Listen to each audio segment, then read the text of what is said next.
We opened the planning commission meeting for October the 8th, 2025 at 6 o'clock. The please rise. I pledge allegiance to the flag of the United States of America and to the republic for which it stands, one nation, under God, indivisible, with liberty and justice for all. Could I please get the roll call? Thank you. Chair King, Here. Vice Chair Labonte. Here. Commissioner Canodell, Here. Commissioner Miller, Here. Commissioner Para, Here. Commissioner Nunnekamp. Here. Commissioner Houth is excused this evening. Your ex officio tonight is Council President Aaron Dumbrow. Thank you. Mike's on. Yeah. Mhm. Okay, item number 4 is public comments. This time it's available for anyone in the audience or Zoom or any comments of planning commission business that are not on the agenda.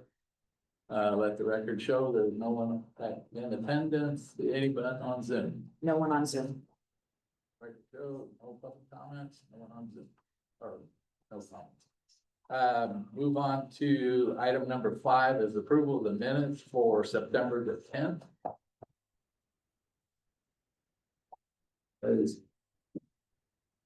Are there any changes, modifications, or? I had made a few minor changes that I've already given to Lori because I think it's AI things that are not understanding exactly what's being said, so those are in there. If anyone has anything else?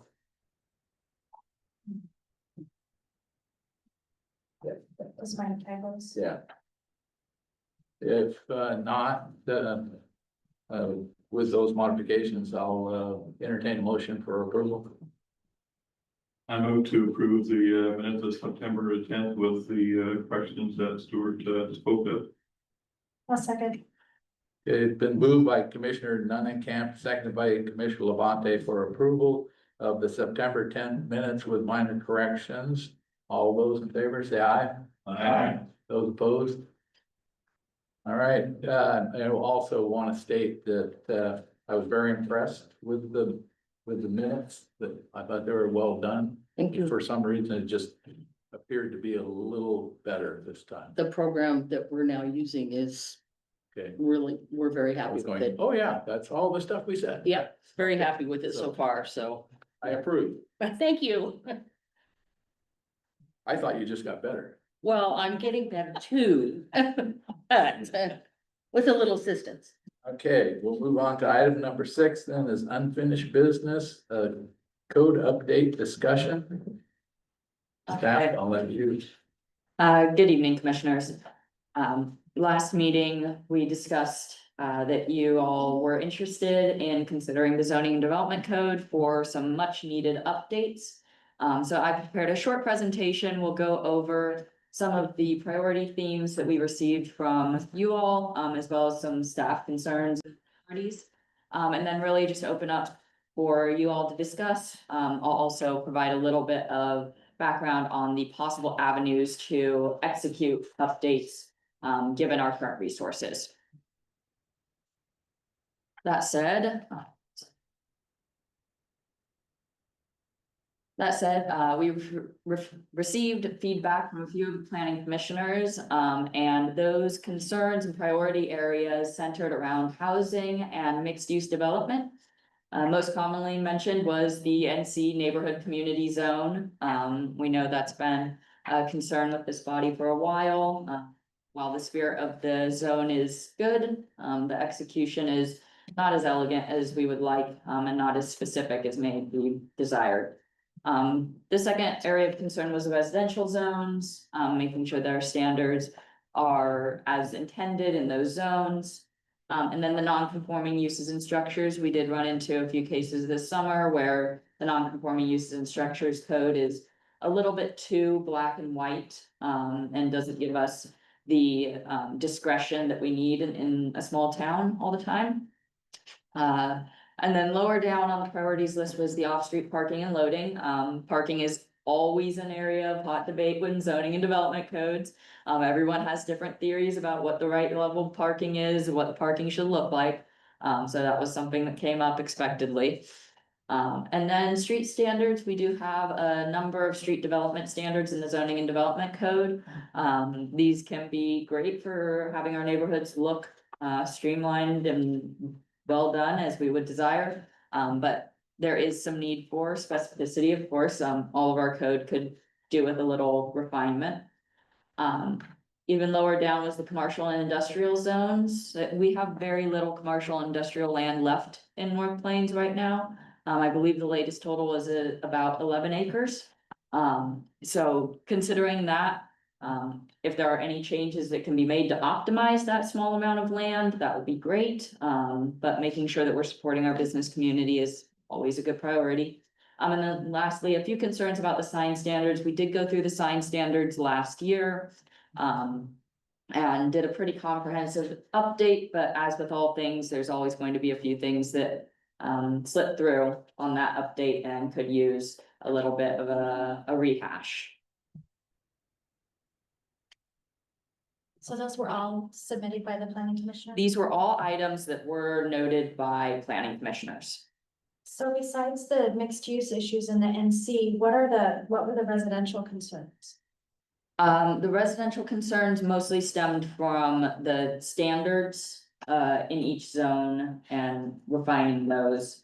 I don't think there was a whole lot of detail specified. If anyone submitted something and feels like they had more detail that they'd like to share. I submitted on that also, and it ends up what do we end up doing with the NC neighborhood to begin with? And do we need to refine all those other zones that we have right now? So 2.5, 5.0, 7.5. So all depends on what happens above, but what maybe needs to happen down in the regular zones. I'm not sure what's gonna happen here.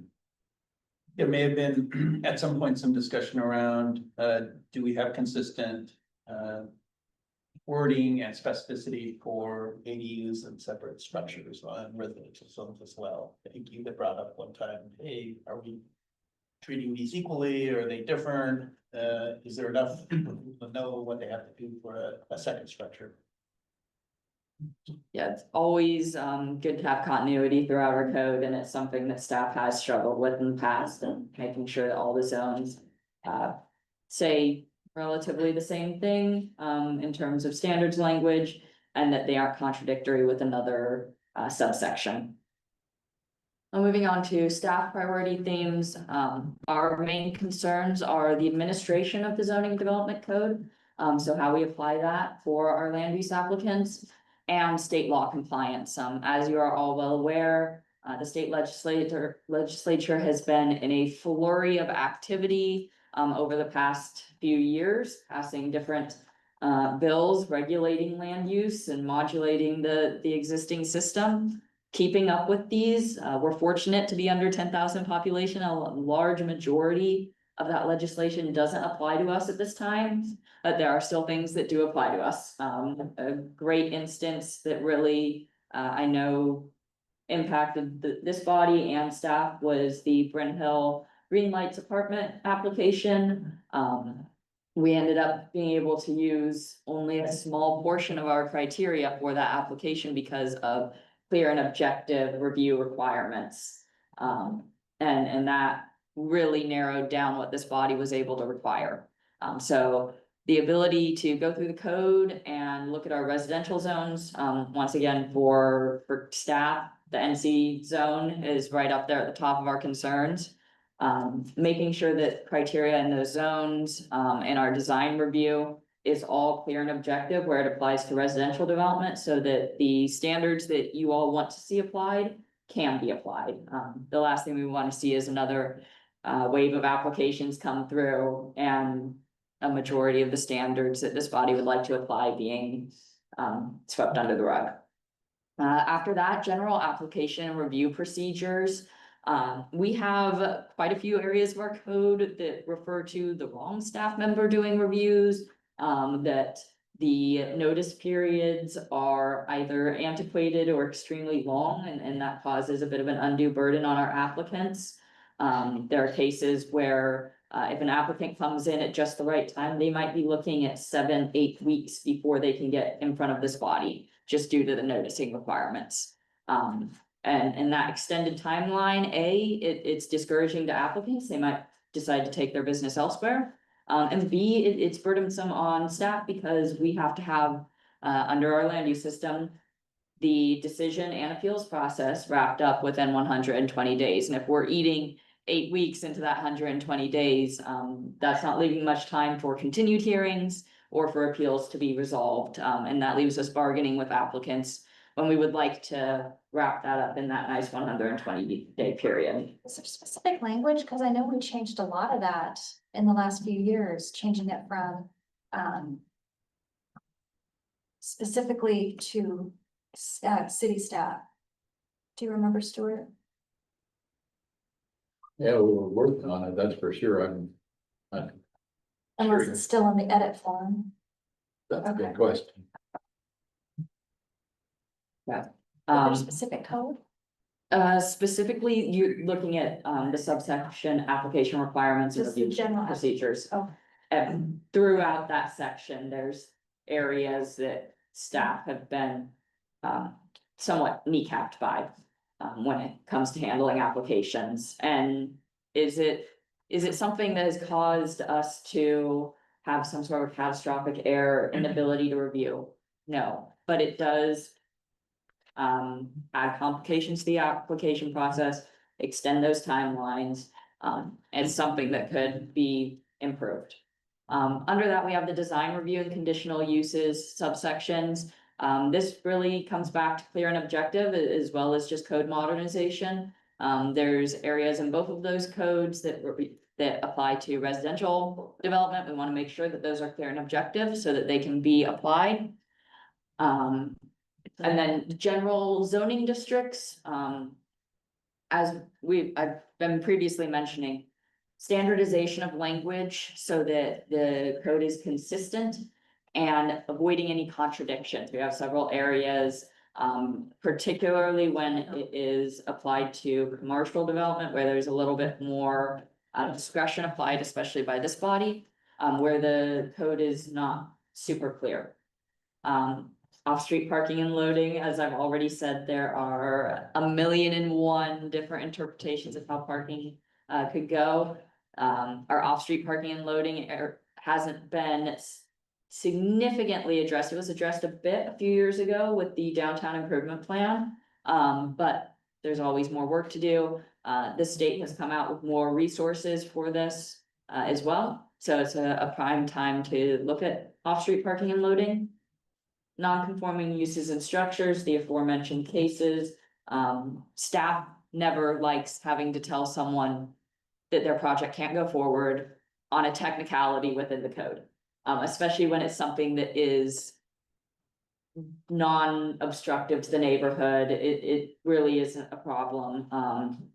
And while we do run into cases where theoretically someone could go forward, that time delay, that extra cost is a burden that we don't want to pass on to our residents if it's disproportionate to their project.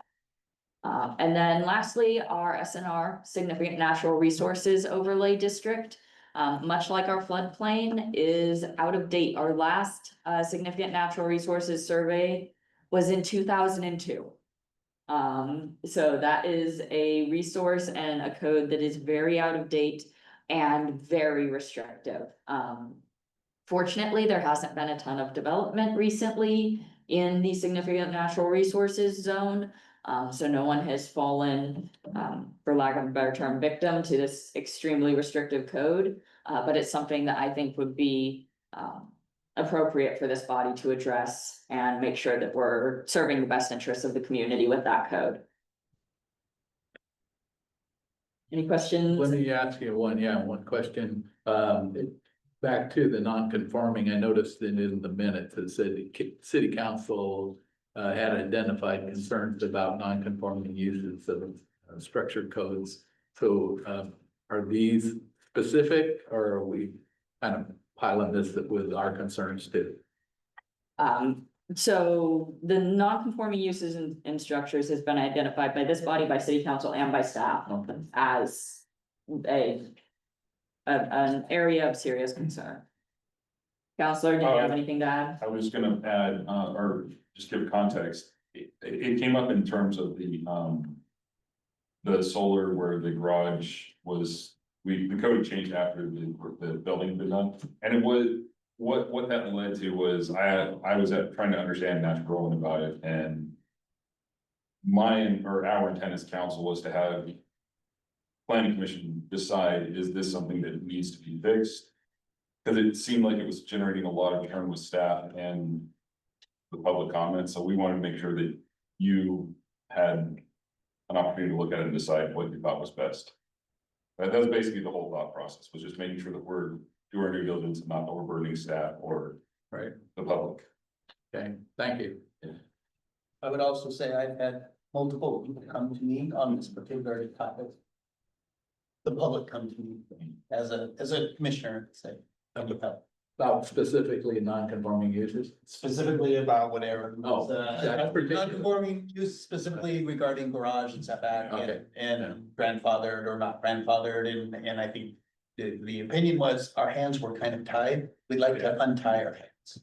And I think that's a good idea because it's not their fault that the code Exactly. changed. And so Yes. why should they be punished for it, you know?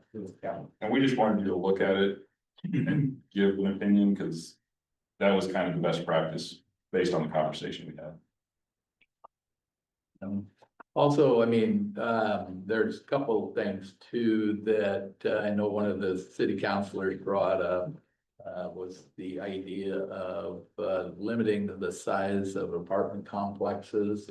Right now, we probably don't have much land that could be developed. I mean, some could be rezoned and do that, so that's something we ought to look at.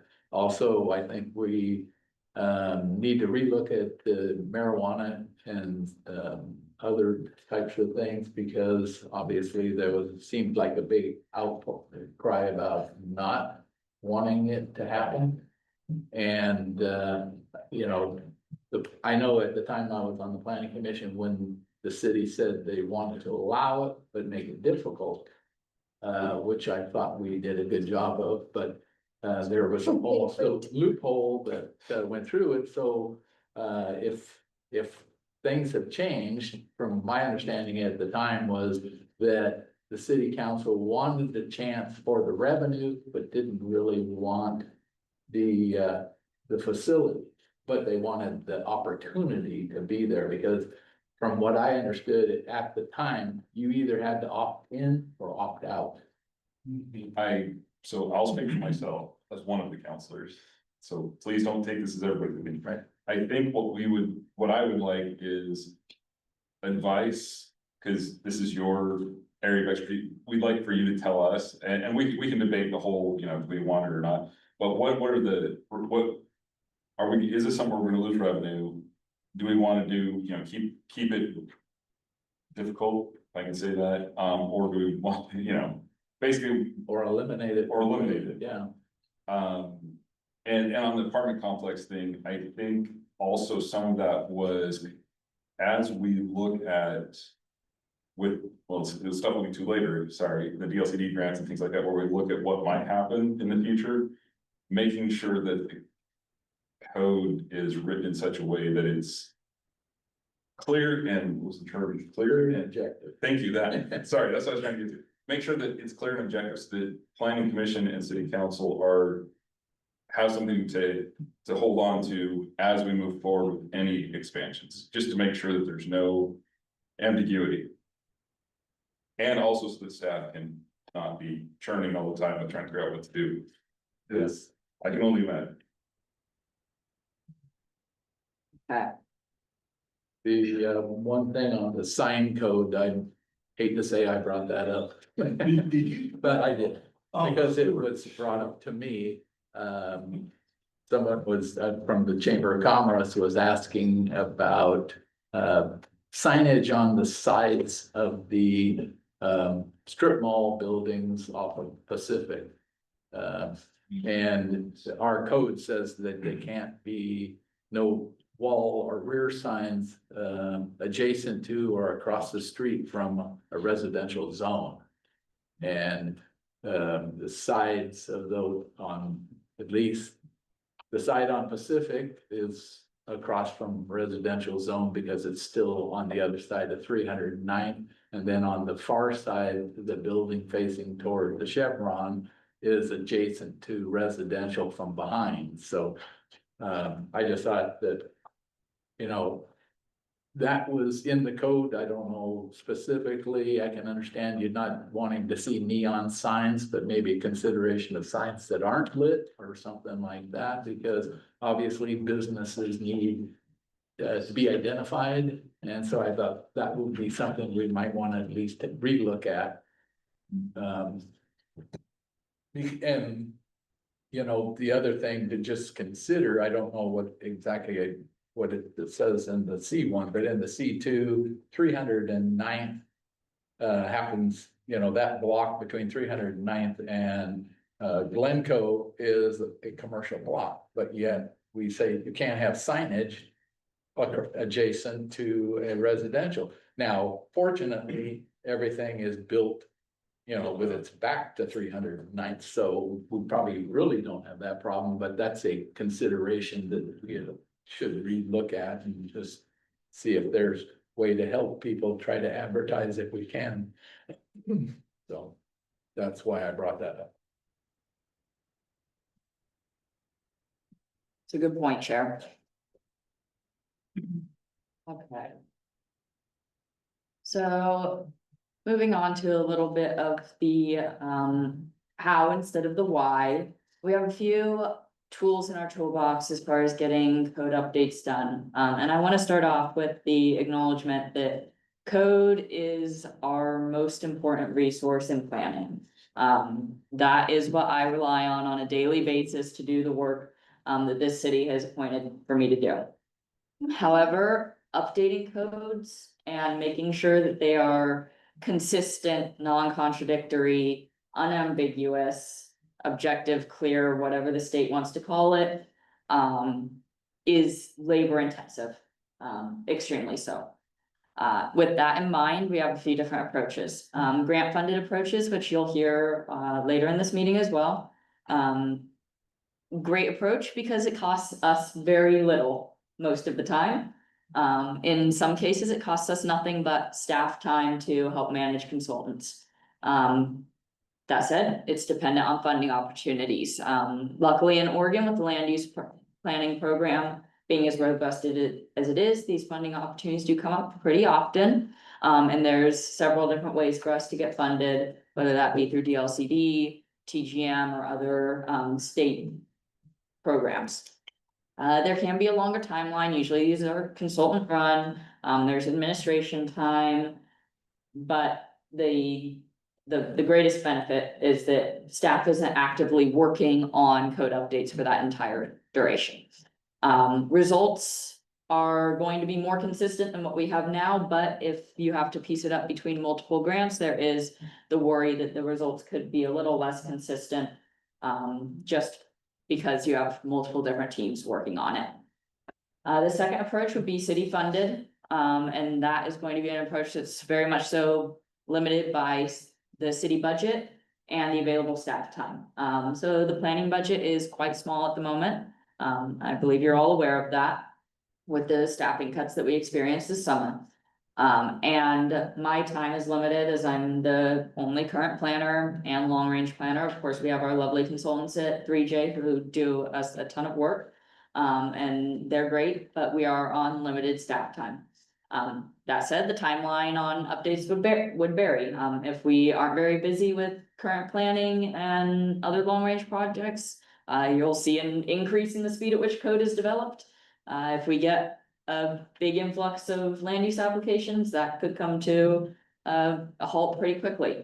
The nice thing is keeping it in-house means that you have fewer people working on it and you can get a very consistent result. It's just that timeline of how long it takes to generate that result that's the big question mark. And the last one is a model code. So DLCD is currently working on a new small cities model code. The last one was produced in 2015. It's a great resource, but 2015 is just a tish out of date for our purposes. So that's expected to come in 2026, probably earlier in 2026 rather than later. The great thing about that is that it's a plug and play code, so we can take as much as we want from that, plug it in, and that's ready to go. Now, the other half of that is that it's not customized to North Plains circumstances as sort of a one size all cookie cutter solution. It's gonna be accurate, it's gonna be consistent with state law, there's not gonna be any question about enforceability. But it's not going to speak as much to our unique circumstances and give maybe some of the consideration that this body and city council would like to see given to those unique circumstances. That said, all of these are feasible options. With a highlight that the model code is probably going to get you the fastest results in terms of how much code can be put in, how quickly.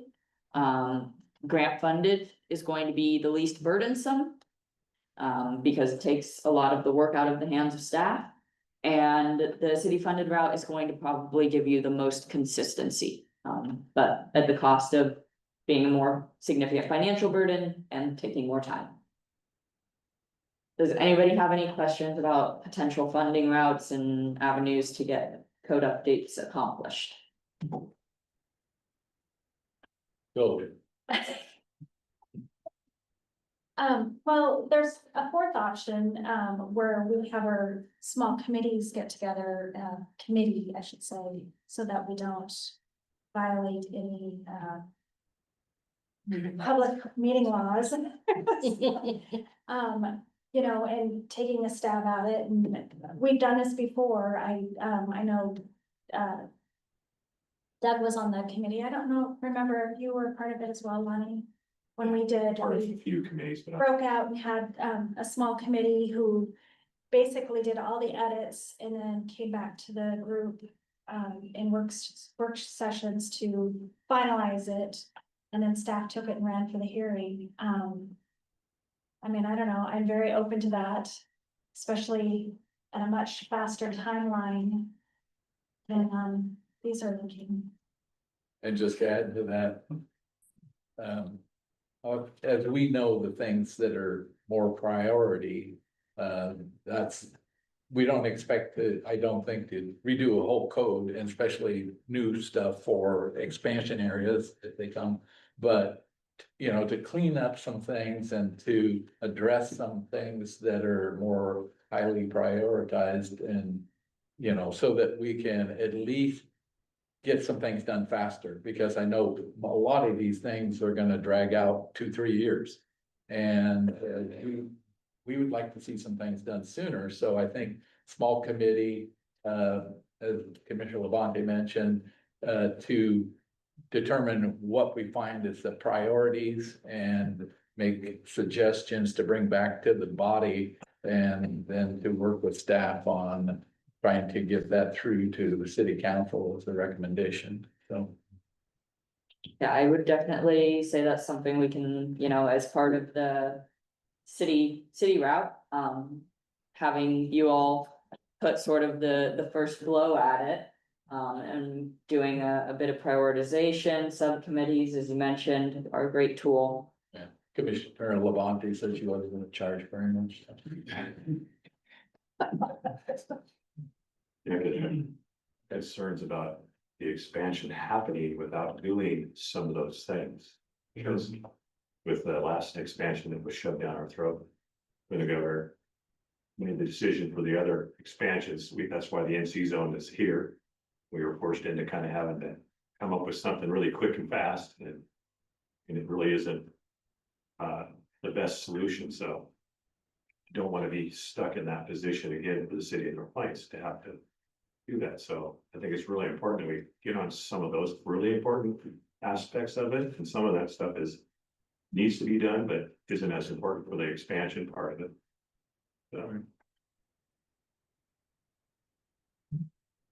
So the grant part of it, is that something that could be that fairly soon here, applying for some of those grants? Sorry? the grant part of it, is that something that you can be looking at fairly soon and applying for some of those? Directly after this presentation, you'll be hearing about our application that I intend to submit tonight after this meeting. So, yes, I would say it's happening about as soon as it possibly could. Thank you. Regarding the proposed changes from the DLCD code, is there risk that those could override or be in conflict with something we do? And or do you know what timing within 2026 they're planning? Referring to the small cities model code. Well, referring to the new code that you have up Yeah. there, which So- I assume is small cities code. Yeah, the small cities model code is a resource available to all Oregon cities. It's definitely not something we have to use, Okay. but There's nothing we would have to comply with or. no, Okay. that's not a legislative burden at all. All it is a tool that small cities can use to sort of quickly update code.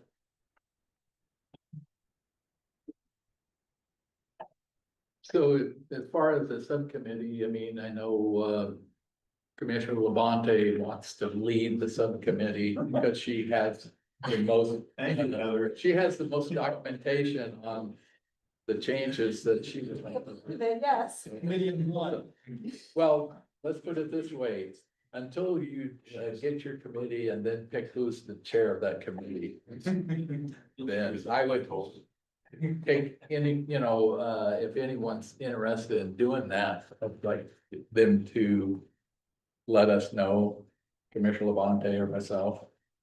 And then we can start up a time frame for that, because I definitely would like to see something moving forward while we're waiting for other good things to happen. I'm interested if something comes up that you can use again, so. Yeah. Right. Too. And well, And all three is all. there's your committee right over there. Those ten. I'm sorry, all three?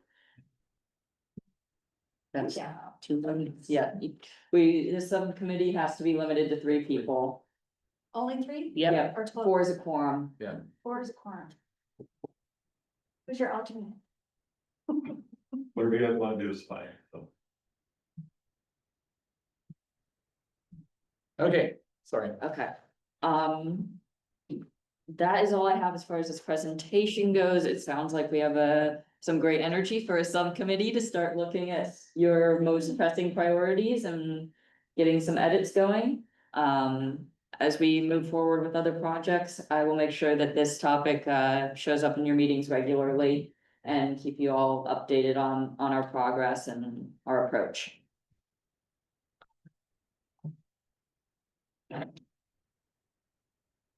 Okay, and so anything else on the code update discussion? From staff, Nothing from staff. anyone else? No? Okay, we'll move on to item number 7, which is new business, the DLCD Technical Assistance Grant Application. Staff. And just like that, we're talking about code updates. Okay. So, sit up here. Okay, good evening, commissioners. The DLCD Technical Assistant Grant Program is a grant available to all Oregon jurisdictions subject to the land use planning system. So that's cities, counties, tribes, special districts, on a biennial basis, in line with the legislative funding cycle. And this program is essentially designed to help those jurisdictions with planning matters that are not specifically addressed in another priority area that the legislature has set aside money for. For example, this funding cycle with the statewide housing crisis, the legislature has set aside a nice pot of money for housing. For projects that are not housing related, technical assistance is where you go to try and find a little bit more support. This funding cycle, the program priorities for technical assistance, because there are still priorities. Right at the top is economic development. That is their main priority, and it has a higher weight than all of the other priorities. Following that is natural hazard and climate change resilience, local planning issue resolution or statewide planning goal compliance, public facilities plans, comprehensive plan and code updates. And then cultural resource and environmental resource planning there at the end. I'll mention all of those priorities. They're not in bold, those are not ranked, those are all equal priority. The only one that ranks above is that economic development priority. As we've been discussing, one of our biggest concerns is the housing and the commercial zones within the North Plains Zoning and Development Code, specifically at that interface with the neighborhood community zones. So the goal with the application that staff has put together is to address the zoning and development subchapters directly related to housing and commercial development, with a focus on that interface where residential and commercial interact. Update will seek to improve housing choices, improve affordability, get closer to that clear and objective standard as required by the state. And then allow for more smaller infill development and redevelopment. As I mentioned, we're down to quite a short supply of land, and a lot of that land is broken up into really small parcels. So making sure that those parcels can be utilized within our code will be a great way to act on those efficiency measures that we identified with previous planning studies. So this grant is happening right now. The submission deadline for applications is this Friday. After that, it'll take somewhere between 30 and 60 days for grantees to be noticed if they've received the award. A great part of this program now, DLCD has started to work much like ODOT has, and you can either receive a direct grant, money to the city, to either have staff or a consultant work on the program, or DLCD can provide a consultant and pay them directly. So consultant selection via either of those methods would be around January 2026. And shortly following that, the project kickoff. The way staff has scoped this project would be to address first community engagement and identify the highest priority code areas within those housing and commercial codes. And then moving into a code audit where the consultant adds their perspective on the potential areas of improvement. And that would take place through summer of 2026. On the back half of 2026, we would initiate the code recommendations report with additional community engagement. And that would look at a variety of alternatives to redevelop the housing and commercial codes to achieve those goals that I previously stated. And that would take about 6 months through summer and fall of 2026. At the end, we would be left with an adoptable code from the consultants, and staff would carry that through the adoption process through this body and then city council, and ultimately adopting an ordinance in early 2027. So the request tonight will be that this body agrees to sign a provided letter of support, signing on to engagement with the community engagement process, assisting and providing your expertise throughout the code audit and recommendations report, and then hosting, of course, the public hearings and going through the approval process as is necessary. I won't get too into the details, but if you have any questions, I'm happy to answer them at this time. Any questions of the report? Commissioner Levante? So all of the code areas that are identified, on here are kind of already identified as our priorities. So I guess I'm wondering what happens if we go and update our code, say that, within the first 6 months, and we've got an approved grant out there for them to assist us in these same matters. Can the monies be switched over to other areas of the code, or? So I would ask the planning commission to refrain from doing update or from committing to an update to the housing and commercial codes from 60 days from the state. That would already be a very tight timeline, I think, for you all to agree on the areas, make all of the edits, and then come up with the code that you want to propose. We'll likely know in less than 60 days if we've received this grant or not. But the goal would be to have this project taken care of in a way that doesn't cost the city time or money. I understand the cost, but my concern is these are the same areas that we've already identified that we want to work on. And us being able to push something through in less than 6 months versus waiting until possibly 27 to have code adopted. That's quite a difference in, So the difference is that this would be a more comprehensive update, rather, this would be a replacement of the large sections of the code and would be a robust community engagement process. That's the benefit of having it be state funded. So you would have a lot more community engagement rather than having this body work on it and then only having the public hearings process. So it gives the community a lot more involvement. And it gives us a chance to replace larger, more comprehensive sections of the code. I And of course, if there was something that came up in your subcommittee that was seen as urgent.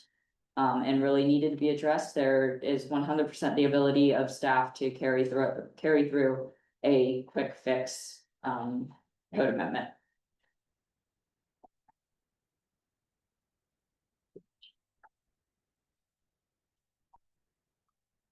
So in other words, when we come up with something, then we're gonna have to send out a notice.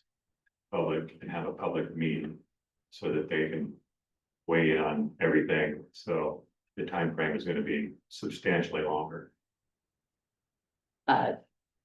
Yeah, for any text amendment, there's going to be a substantial. I mean, you're looking at an absolute bare minimum of 4 to 5 months from the time that the proposed code is in my hands to the time the adoption can happen Well, there has to be notice to the to the state, state, right? 35 days. I knew the state, but not to the public. I didn't No. understand. would be notice, they would get notice in the mail that there's a. Yeah, you send notice that, changes. yeah, it'd just be It'd a, Be like an open house per se. So to give some context, the current scoped work plan for the grant is to begin with project kickoff in early 2026. To have a public advisory committee convened with 3 meetings, to have 2 large community meetings. And then to produce 2 memos and the adoptable code as work products of the grant. It would be a substantial body of work, and the current grant request is $75,000. Does the grant require the community engagement steps you just Yes. outlined?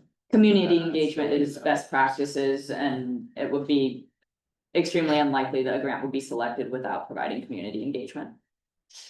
so in other words, if our subcommittee comes up with better code, then that's less that they have to do with the grant. Or they'll help us apply our stuff to the existing code. Very well be, yeah. But with that said, there's still certain little things in our code that need to be addressed now and not a year from now. So those are priorities. I hate to see it be just limited also to what we. And there's no reason you should be, not at all. I mean, when you subcommittee starts looking at code, you look at anything you want. We can eliminate the sign code. Well, some of the things are really small. And Yeah. you can quickly, I think. Yeah, well, non-conforming things seems to be like the hot topic now, marijuana Easy. facilities could be a hot topic, so it's. These things you may wanna address today and not a year from now, so, Right, that's what I'm talking about. Some of those things could be dealt right, with quickly, and Not low hanging fruit. it's more about the zoning stuff and that kind of stuff. Okay. Makes sense to me.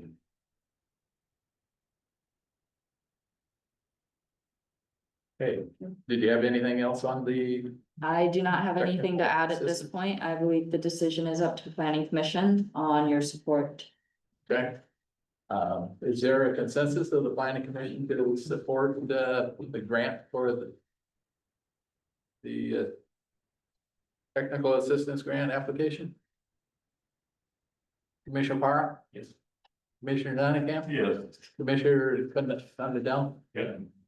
Commissioner Miller? Yes. Commissioner Labonte? No, because I don't want to wait till 2027. This is going to be happening simultaneously.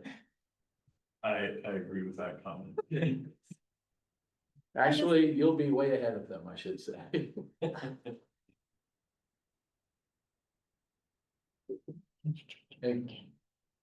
Just a no, okay. Just to know. All right, thank you. All right, there's consensus then of the planning commission for approval, so I'll sign the letter. Okay, Thank you, commissioners. then we will move on to item number 8 is land use applications and city staff or city project monthly report. I wanted to find out two things. One on the applications. I understand that Roll Tide submitted a sign code or a sign application permit. Roll Tide, Yeah. is For the that, Taco Bell property. I have no application for a sign for the Taco Bell property. Okay, someone had mentioned there was. That's how rumors get started.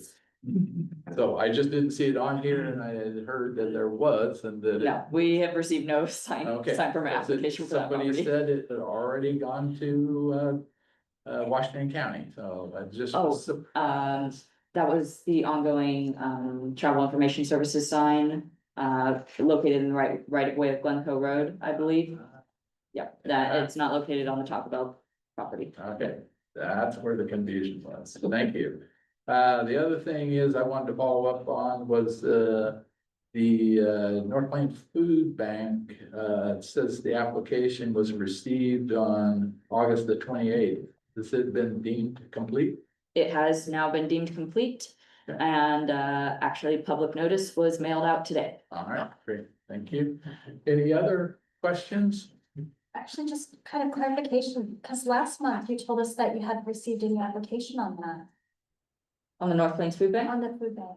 Yes, we've now received an application and it was deemed incomplete and then deemed complete. So it's an active review now. Okay, I mean, it's in our minutes. It specifically states that you said that you hadn't received anything, That's so, my understanding too. sorry, I'm just. In September. I'd have to look at the record for that application is quite complex. Because there was confusion and some tumultuous communication with that applicant. I first was in touch with that applicant at the beginning of August. And the record has been somewhat muddled. I would have to verify exactly when documents have come in. I don't want to speak off of the top of my head with regard to the timeline on the application.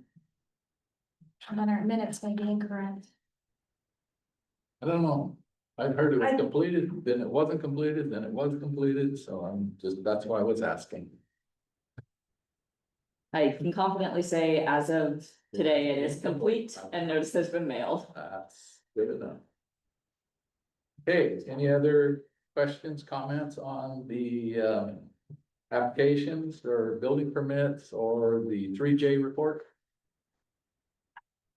What is the sign, what business is the sign permit for, that's the applicant is the sign company?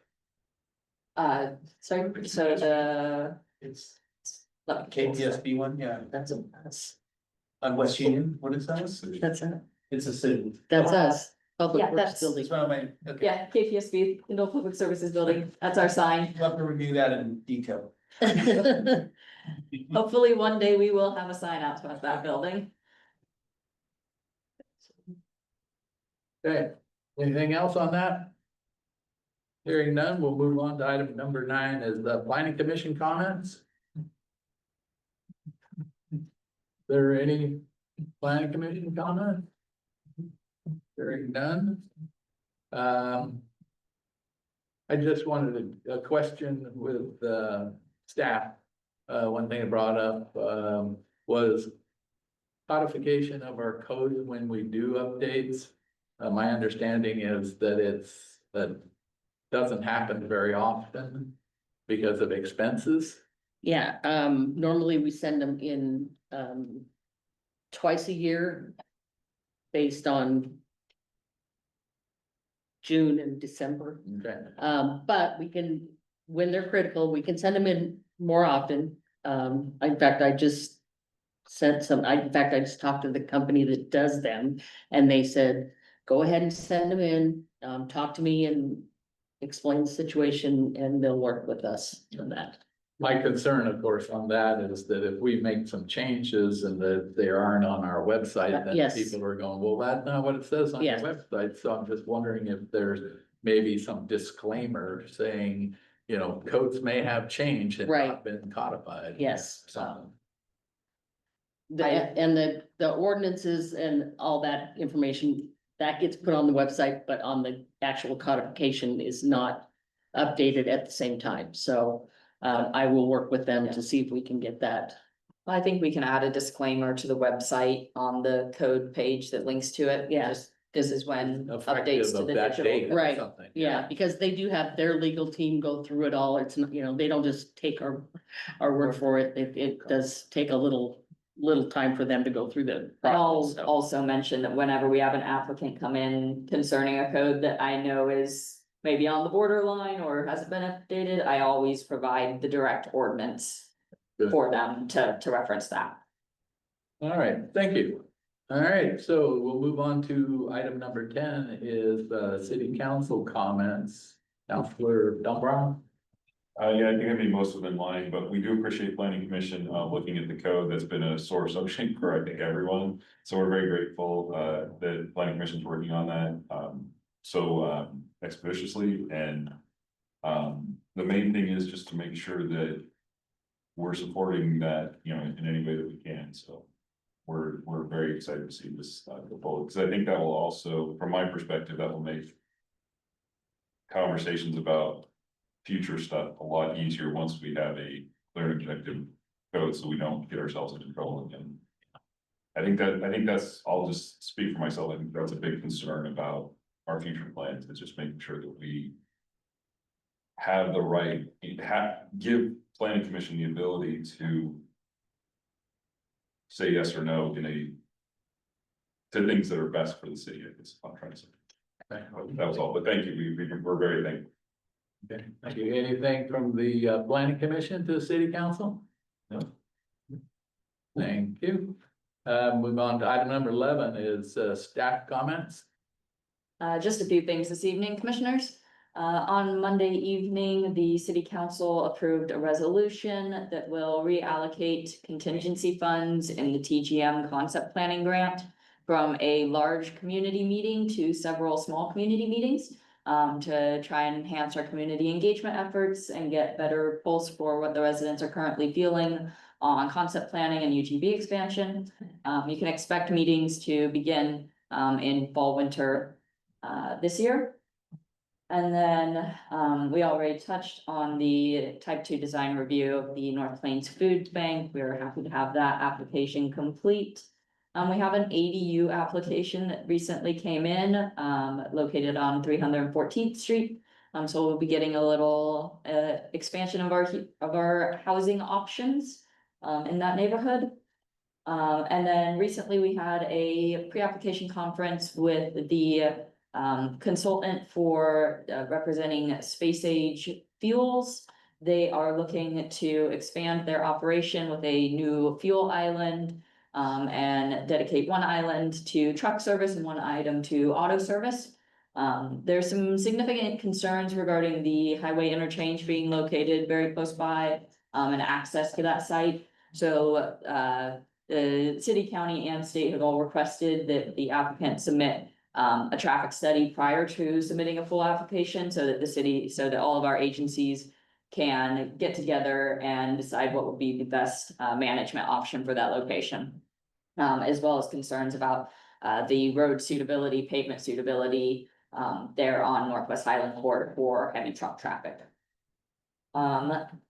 The second city council meeting in October, we will have a work session concerning the Agri-Hoods neighborhood development concept, as was brought up by a local landowner outside of the UGB as a potential that is in the North Expansion area. I believe city council wanted to hear some more about the development concept, so that will be coming to them soon. Otherwise, staff, myself, are headed to the OAPA, Oregon Associate, or Oregon. The Oregon chapter of the American Planning Association, annual conference in Bend. So hoping to pick up some great tips and tricks of the trade there and, meet more of our local planning scene. That's all from staff tonight. Yeah, any questions of the? Or any comments to staff? Oh, okay. If there is no other planning commission business, our next meeting is November the 12th. Here at 6 o'clock. With that, we are adjourned at 6:55.